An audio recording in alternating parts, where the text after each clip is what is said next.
KPBS On Demand is supported by UC San Diego Extended Studies, inspiring ordinary people to dare, dream, and do. Online videos of dreamers sharing their real-life stories, along with courses, certificate programs, and more can be explored at extendedstudies.ucsd.edu. The views expressed in today's episode are solely those of who express them, and they do not represent the views of Port of Entry or KPBS. Listener discretion is advised. You are listening to Port of Entry. Hola, friends. As we were producing our first 2 episodes of the season, The Fight for Marriage Equality in Baja, some very compelling points did not make it into the final cuts. Not wanting to have those points lost into the nether realm of unaired segments, we thought it would be good food for thought to touch on those points by, say, hosting a conversation between Meritxell and Alejandro, our 2 protagonists of the story for The Fight for Marriage Equality. Curious fact, they have never met before. Well, we did that. Natalie and our producer Julio sat down with Alejandro and Meritxell in a video conversation about the state and new frontier of queer rights in Baja. We hope you enjoy the conversation as much as we did. Take it away, Julio. Okay, guys, thank you very much. Folks, everybody who's just tuning in, we are here recording a special bonus episode. These 2 features have not met each other, but we're part of the same story, the fight for marriage equality. We have Alejandro Sánchez, directly from, New Haven? New Haven, Connecticut. And we have Meritxell, directly from Tijuana. Hello. All right. So thank you so much, folks, for joining us. I think this is something that was both in the minds of our team. Just we're very curious about all the things that didn't make it into the cut, but we thought it would be interesting just to engage each other in a conversation about certain topics that were part of the conversations that we had during the interviews, but just didn't make it to the cut. So why don't we start by giving some brief introductions to yourselves and what you do, and then we'll start with the questions. Take it away, Alejandro. I'll start. Hi, KPBS listeners. Hi, Julio, Natalie, Meritxell, Adrián. I'm Alejandro Sánchez. I use he, him pronouns, he, him, él pronouns. I am a current master's in public policy student at Yale University. Not so long ago, I was based out of San Diego, Tijuana, where I was a policy advisor by day and an LGBTQ rights activist by night. I was part of a project that got to legalize same-sex marriage, advocating from a youth perspective, advancing not just same-sex marriage, but also fighting for other equally important rights, such as trans identity rights for trans people to easily change their gender markers or the names on their birth certificates and state-issued IDs, and also for the banning of conversion therapy, which happened after same-sex marriage was approved. And thankfully, weren't that big of an issues to be approved. And I'm very honored to meet Meritxell, who I know has been a part of this. And I learned through her interview how long her fight had been, what hurdles she had to go through, the people in government that she met, just a very different sort of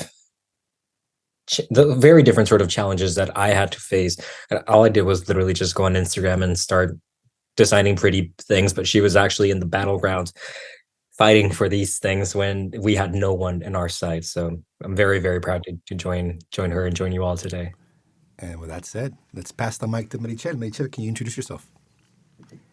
Sure. My name is Meritxell Calderon Vargas. I was born in Barcelona, Spain, and I lived all my life in Tijuana since I was 3 months old. So I consider myself a Chicana, but with a TX, like in Catalan, because it's part of my culture, like Spanish culture, Mexican, and also American, because I grew up in Tijuana. I learned English watching, Mr. Rogers' Neighborhood and Sesame Street, and obviously KPBS, a root for KPBS. Yay. So, and then I became a lawyer and a human rights activist since I was like 14 years old, when I worked on migration issues, and I was an abogada, a human rights defender since even before I was a lawyer. So as I grew up, I was very critic and an analytic in politics. And in Baja California, it's a very conservative state, and in the law faculty, and most of the people are very right winged. So being a diverse, fat, uh, you know, a socialist woman, it was hard to go through law school here in Baja California. So every discriminations and violence that I got against me, I use this as fuel to react in a positive way that can impact society, and not only just keep the anger of the acts of discrimination, but do something with it. And at the time, I live with my partner, Nancy Bonilla, which we have been fighting for human rights for women, LGBTQ and plus community, because we got in front of issues that were like when I was in the hospital, I needed Nancy to bring me a towel or whatever we need in a public hospital, because we don't get all the accessories you get not even in a motel. They give you. I've been in motels, yes. So I think that's part of what I am. I also try to convert the discrimination in comedy, and I give up some shows of stand up or informative comedy, as I name it, and that's it. All right. Thank you very Nice. much, Thank Meritxell. you. Alejandro, thank you very much for the introduction. Let's take it away with the questions. All right. So we were wondering what new challenges is faced by the LGBT community in Baja.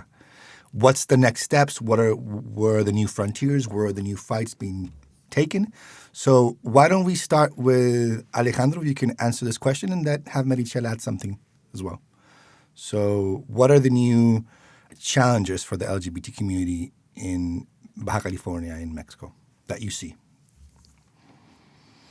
I think from what we've fought for and on what front we've been at, which has been the activist political side of things, I think we've had many advancements with the people that are in government, none of which have been openly queer.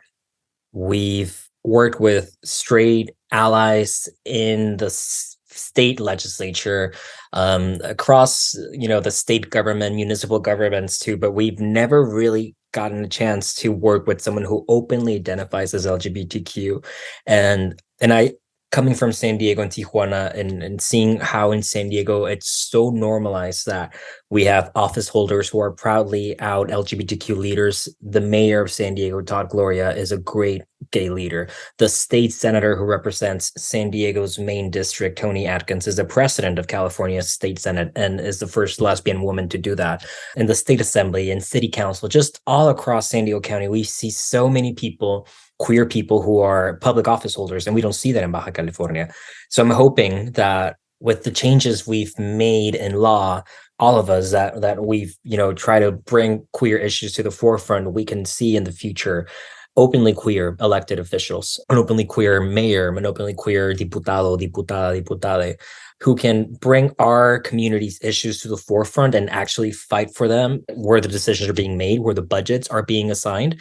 Because otherwise we will always be I don't want to say at the mercy, but we will always be depending on sort of charity, which sounds horrible, but the charity of straight people who will be, who might or might not be okay with us being in those spaces. I think that from a political perspective and from a more focalized, what legislation do we have still pending? I think first and foremost, World AIDS Day is coming up this Friday. I think we, as a state that has so many migrants coming in, and we have such a large sex worker population too, we haven't really tackled the issues that come with people with living with HIV and AIDS because of taboo. We simply don't want to talk about it. We know that we have a very high proportion of people living with HIV and AIDS, especially people living on the streets with this condition, that many of them are queer.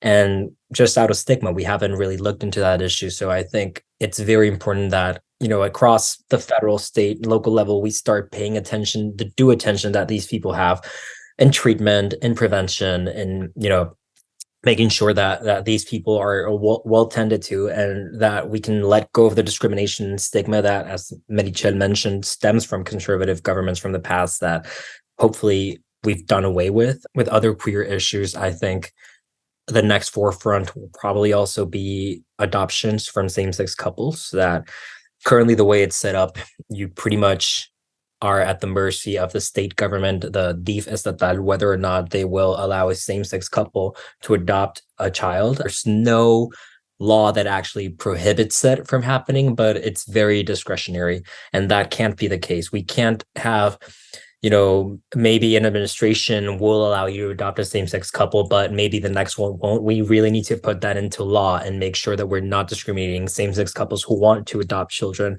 in Baja California, because it's ridiculous how many homeless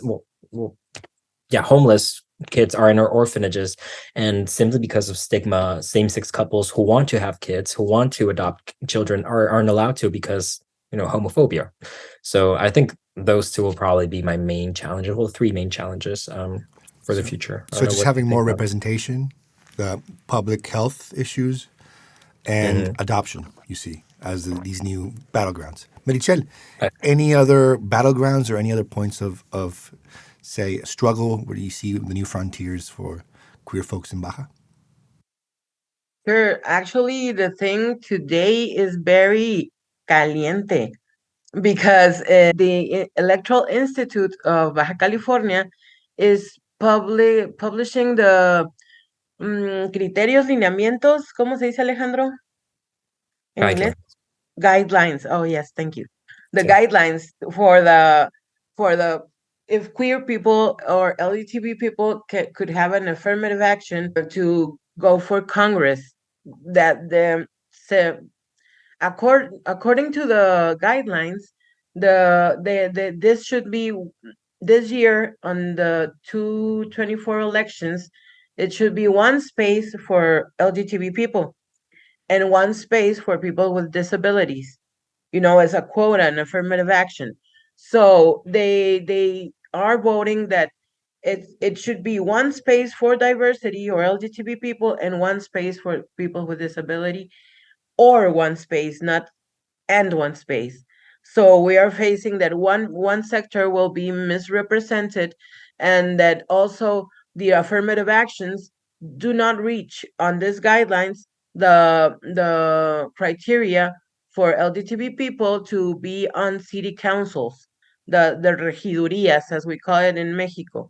So we are supposed to living in a equality and democracy, but it's fake, because in the facts we cannot even get to Congress if not because of an affirmative action. And what happens is that people here say that they identify themselves as queer, and I got phone calls, people calling me, telling that they were in jail for a few months, and the one guy had oral sex from other guy, and then now he's bisexual, and then I should vote for him. This ridiculous arguments, and so vulgar, that's why we are organizing a group of LGBT people in front of the Electoral Institute, so that we can get the respect and the public spaces that we need. Okay, so you're saying that there's folks who are known to be straight, and they just take over the space of designated for queer folks and be able to... Exactly. Okay. Interesting. And what then are say the next steps, Meritxell? So you're saying codifying those spaces into that just are not, I guess, drawn out only to either somebody who's disabled or somebody who's queer, but to have one for each, correct? Is that what you're saying? Yes. Okay. All right. Alejandro, anything you want to chime in real quick before we move to the next question? Yeah, I agree with Meritxell. More broadly, over the past few months, we've had major discussions, not just in Baja California, but all across Mexico about why the democratic institutions that we have matter. We've heard discussions coming from all the way up from the president down to like the local level, talking about we need to defund the INE.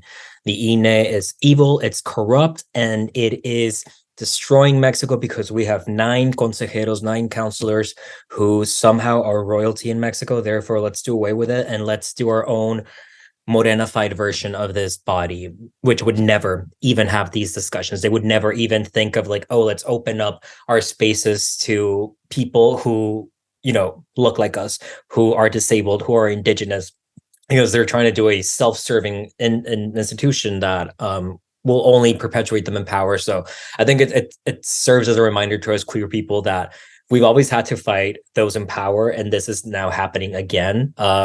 If if we wait for a Morena-fied an electoral institute, chances are all the advances we've made with the current INE, with its pros and cons. I'm not saying it's perfect and that it shouldn't be reformed. It should. However, it's the same history we've always seen as LGBTQ people trying to get power. Okay. Let's move on to the next question then. So what are we seeing happening in the U.S. and that or maybe abroad, that it's making its way to, say, the dominion of LGBTQ plus issues from the U.S. or maybe Europe into Mexico, but specifically U.S. and Baja? Meritxell, you want to start off? So what's happening in the U.S. that's coming over into, say, Tijuana, Baja California? Sure. When I went to the United States and with the International Visitor Leadership Program in the Obama administration, we got to meet a lot of activists, LGBT from all parts of the world, from Africa, from every continent that you can imagine. There were people there. So these people from Nigeria were saying that even coming out of the closet, it would mean, death for them. And so in some places here in Baja California, people are in that situation because I already talked about how conservative our state is. So we can just ponder, talking about queering the census, you know, knowing how many people we are so we can get our representatives, our human rights, health rights, and not only just fixating in an equal marriage, in gay marriage or equal marriage or whatnot, and the fact of adoption.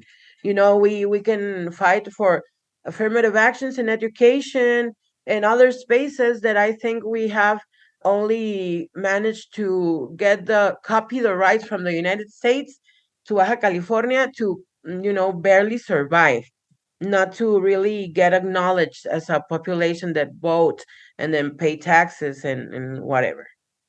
So yeah, that's what I think.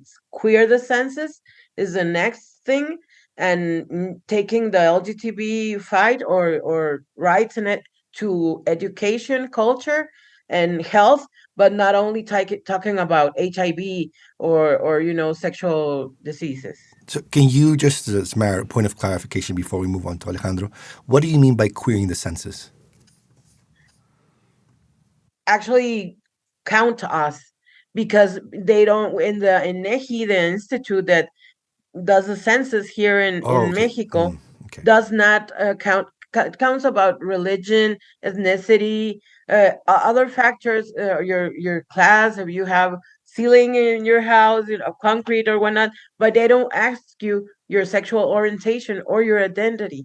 So that's the problem when we need to get represented. They say, oh, they are, we don't know how many you are. Maybe you are a minority, but if you really count it, I mean, half of the congressmen are gay in closet. No, that we know, but maybe I'm talking too much. So you mean just having the census packets include questions about sexual orientation, gender identity, just to know the breadth of population that the queer population is, therefore como se dice, just to have that presence on when it comes to the lawmakers to realize how big it is, basically. Alejandro, same question to you. thinking like that. So what are we seeing from the U.S. or abroad that's making its way to Mexico, either positive or negative, in terms of LGBTQ issues? I think there's both positive and negative. And to Meritxell's point, we had a recent good piece of news coming down from the US that the US Census will now add a question, not to its formal decennial census that they're going to do in 2030, but to a smaller census that they do every year, where they will ask for the first time in its 200 and plus year history whether or not someone in that household identifies as LGBTQ, which opens up a lot of issues sometimes, even with like people who aren't out to their families. Like there's been some debate around that, but still, as Meritxell mentioned, it's a huge advancement, because once we know how many we are, where we are, we can understand like where the resources are needed, right? I mean, it doesn't make sense to only focus on California, New York, the big states of the US, when actually it's probably the smaller states in middle America who need those extra funds, who need that extra support, because that's where it's more dangerous to come out and live openly as an LGBTQ person. And I mean, imagine if the US is only now in 2023 deciding to do it.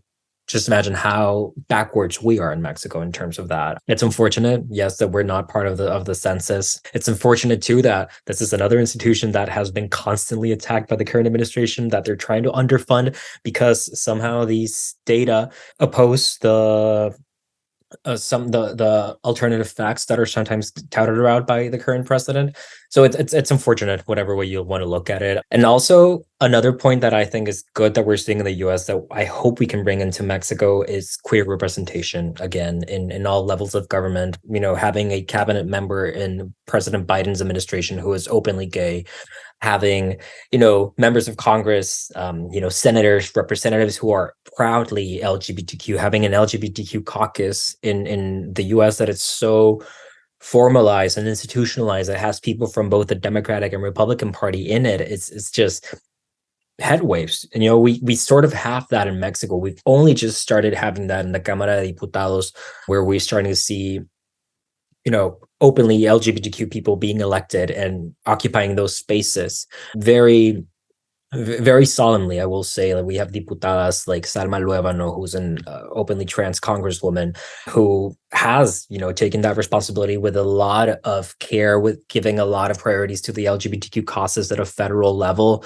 It's just one person in a sea of 400 or plus members, so it's sometimes hard. But the more and more openly queer people who are elected to our positions of power, the more we're going to see a progression towards being part of the mainstream conversation. And the not so good part that we're also seeing from the US towards Mexico is a rise in anti-LGBTQ rhetoric, a rise in anti-LGBTQ hate speech that isn't necessarily circumscribed to the US. This is a globalized affair that unfortunately is happening across the world, but especially in the US. It's ridiculous that you would think we've made such progress coming from the 20th century into the 21st century that we now have legislation protecting same-sex marriage federally. We now have these new laws that seemed to have shown a bright light in terms of LGBTQ plus equality. And now, 2023, we're starting to see a regression on that, right? We're starting to see state legislatures, members of Congress proposing the most ignorant bills, and it's particularly targeting trans folks, trying to leave trans people out of athletic competitions, trying to out trans students, to high school students, middle school students, to their parents, just doing the most bigoted pieces of legislation and actually passing them in states that have conservative majorities. And that is starting to trickle down in Mexico. We're starting to see, unfortunately, political figures, I think, across North and South of Mexico who are picking up on that rhetoric, who are picking up on that, hate speeches, and are trying to bring it into Mexico. But I hope our LGBTQ community will be strong enough to never let them back to power again. Port of Entry will be back after a short break. Donations come in many forms: a sustaining membership, a one-time gift, even that extra vehicle you no longer need. Learn more about the advantages of donating a vehicle. Here's how. Go to kpbs.careasy.org or call 877-KPBS-CAR. You are listening to Port of Entry. Moving on to talking about representation, let's talk about Osiel Baena, the magistrate who unfortunately I mean, I don't know if the jury's still out with what happened with him. With they. For those who don't know, Ociel Baena was the first openly non-binary magistrate who was murdered, killed, not quite sure. But Alejandro, what's your take? Yeah, I mean, I understand that KPBS is a news outlet and we can't really make assumptions off the facts without having an official indictment from the courts. So we'll try to keep this as objective and not as activist as I can. But by all accounts, it seems that this was a presumed murder. Presumed. We're still not sure. That just evidences how behind we are in terms of protecting our LGBTQ people in power, how behind we are in offering them, even like the most visible people, a dignified prosecution of crimes against them. We're seeing all sorts of comments from respected journalists across Mexico who are misgendering them, who are calling it a crime of passion because that same day Ociel and their partner were seen at an airport, apparently with some sort of disagreement that they'd had. Therefore, Ociel must have been murdered by their partner. And because there were drugs in their systems, then we should assume that it was a crime of passion. This crime of passion the label has existed for so many years and has been used to justify not just hate crimes against LGBTQ people, but hate crimes against women, hate crimes against all sorts of vulnerable minorities perpetuated by men. Let's just call it what it is, by men, to sort of say like, well, it was a passionate thing. So we kind of had to be lenient about it. Like, no, it was a murder. They literally murdered a person who had been at the forefront of the fight for LGBTQ equality. And what does that leave for the rest of us aspiring activists, the rest of, a young non-binary person who might have seen in Ociel Baena a role model to look up to? Like, hey, if they did it, if they climbed the ranks of power, maybe I can be that someday. Maybe I can, be the next magistrade, the next ministre, the next, high-ranking people, not just in law enforcement or law interpretation, but in any field that they want. What does this say to them? It says, if you have the misfortune of being born into Mexico, then you better keep to yourself. You better not be out and proud. You better, be silent, because this is unfortunately the destiny you might face in the future. Meritxell, what's your take on this unfortunate situation with the magistrade? And just a little bit long, what is the penal system, to your understanding? Where does it stand? The criminal system, I think, is not even just for straight people. So when we're queer people, we cannot expect, anything.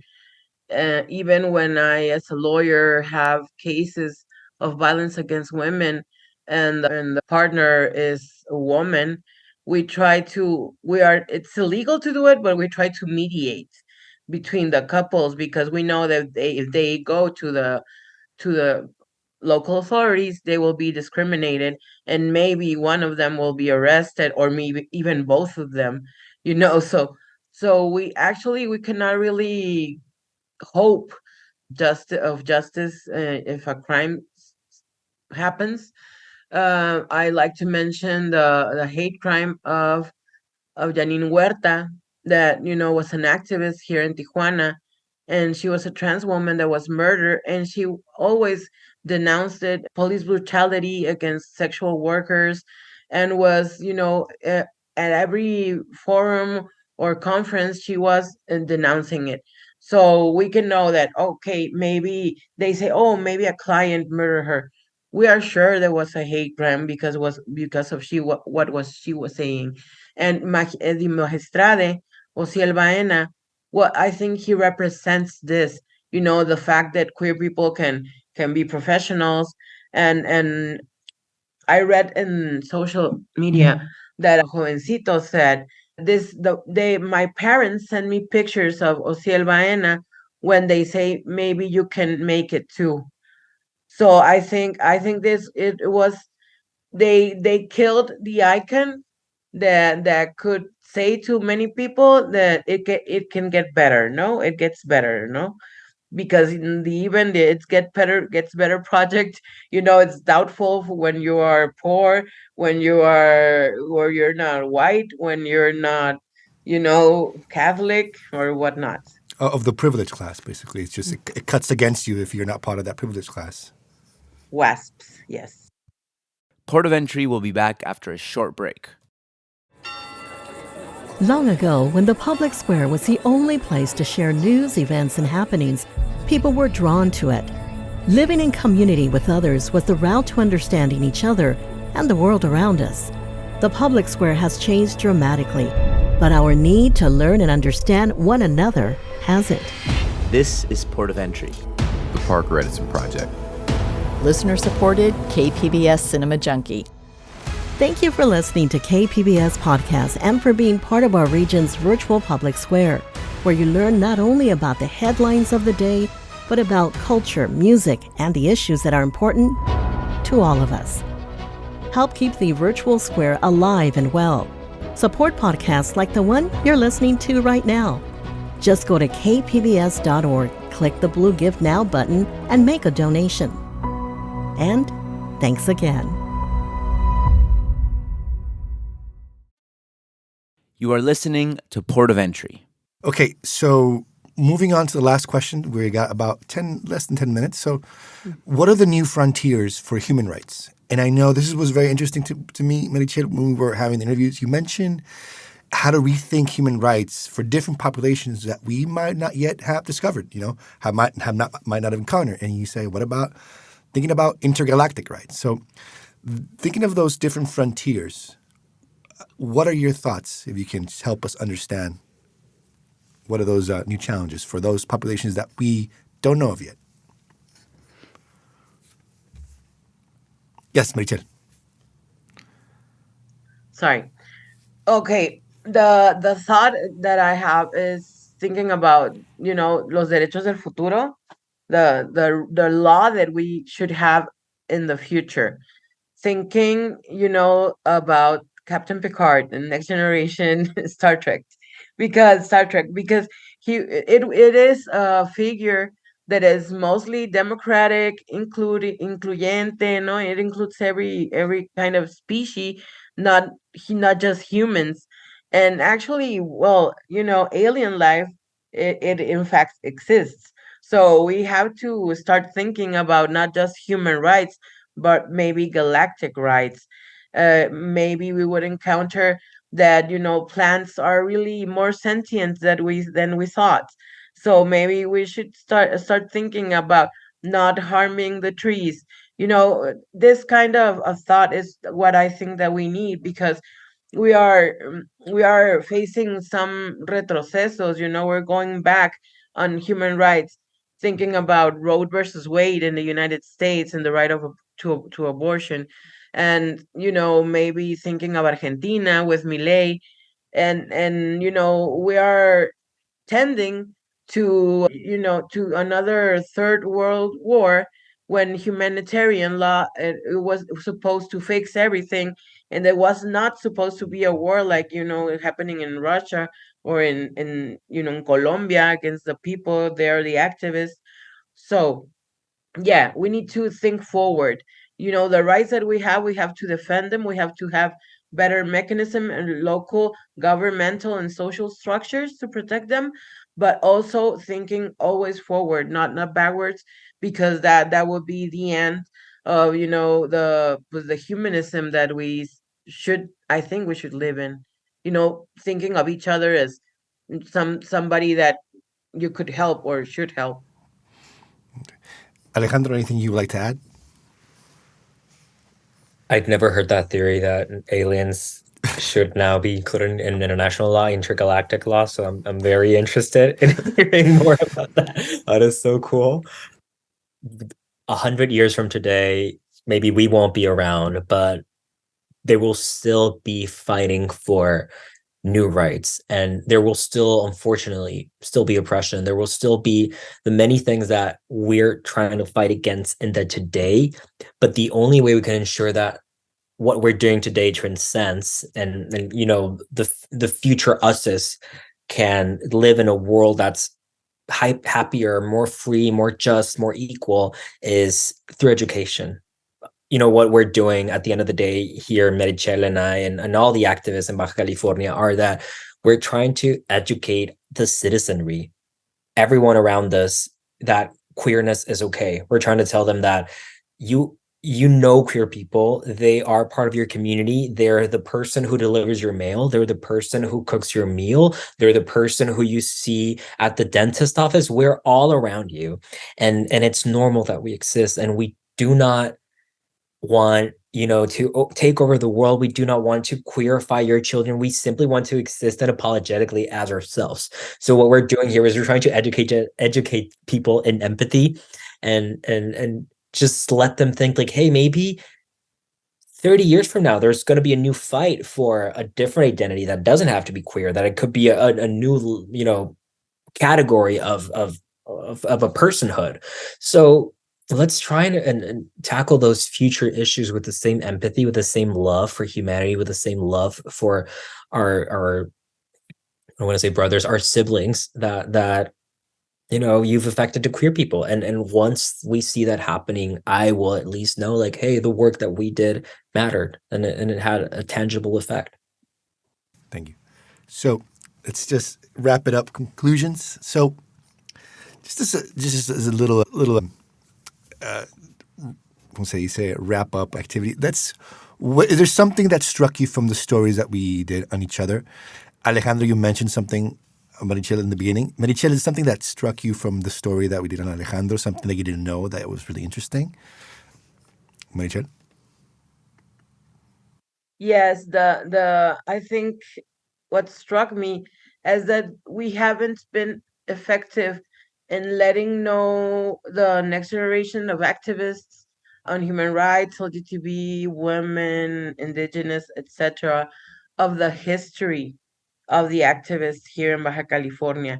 And I always have shouted out that we need a museum of human rights here in Baja California. And I think that this is really an issue that we don't have anybody, making compilations about our history, about our where we come from, what we did, where we fight it, where we got arrested, where we got, you know, got out of a session at gunpoint because this happens in Tijuana.